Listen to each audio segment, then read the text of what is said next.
News India 27 नव्या पिढीचं नवं माध्यम।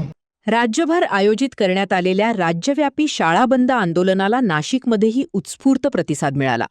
महाराष्ट्र राज्य प्राथमिक शिक्षक महासंघाच्या नेतृत्वाखाली तसेच सर्व शिक्षक संघटनांच्या समन्वय समितीच्या माध्यमातून गोल्फ क्लब मैदान येथे शिक्षक मोठ्या संख्येने एकत्र आले। त्यानंतर जिल्हाधिकारी कार्यालयावर मोर्चा काढून शासनाला विविध प्रलंबित मागण्यांचे निवेदन सादर करण्यात आले। शांततापूर्ण वातावरणात पार पडलेल्या या आंदोलनात नाशिक जिल्ह्यातील हजारो शिक्षक शिक्षिकांनी सहभाग नोंदविला। शिक्षकांच्या न्याय्य हक्कांसाठी शासनाने तातडीने निर्णय घ्यावा अशी मागणी आंदोलनकर्त्यांनी केली।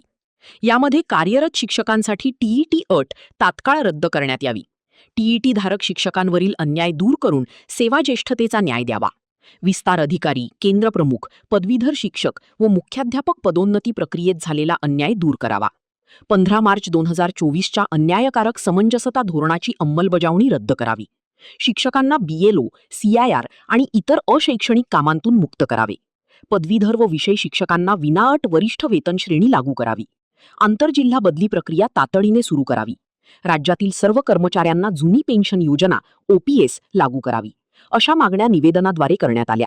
आंदोलनादरम्यान शिक्षक संघटनांच्या पदाधिकाऱ्यांनी शासनाच्या दुर्लक्षाचा निषेध करत अनेक वर्षांपासून प्रलंबित असलेल्या मागण्यांकडे सरकारने गांभीर्याने लक्ष द्यावे अशी मागणी केली।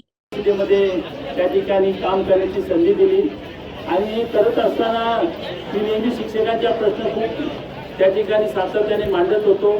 त्यामुळे आजही मला अनेक लोक शिक्षक आमदारच म्हणतात आणि मला त्यामध्ये आनंद आहे, त्यामध्ये मला गौरव वाटतो।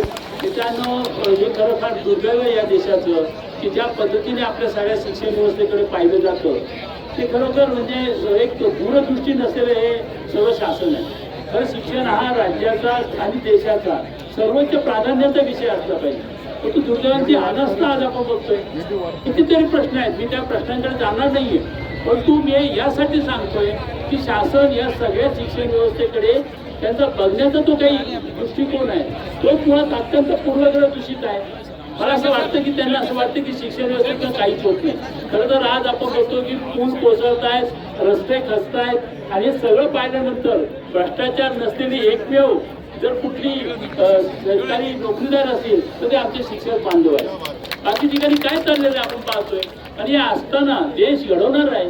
आपल्या देशामध्ये खऱ्या अर्थाने आपण बघतोय की एवढी मोठी लोकसंख्या आहे, एवढे मोठे तरुण आहेत आणि आपण विकसित भारताचं स्वप्न पाहतो ते केवळ आणि केवळ आमचे शिक्षक बांधव घडून आणू शकतात।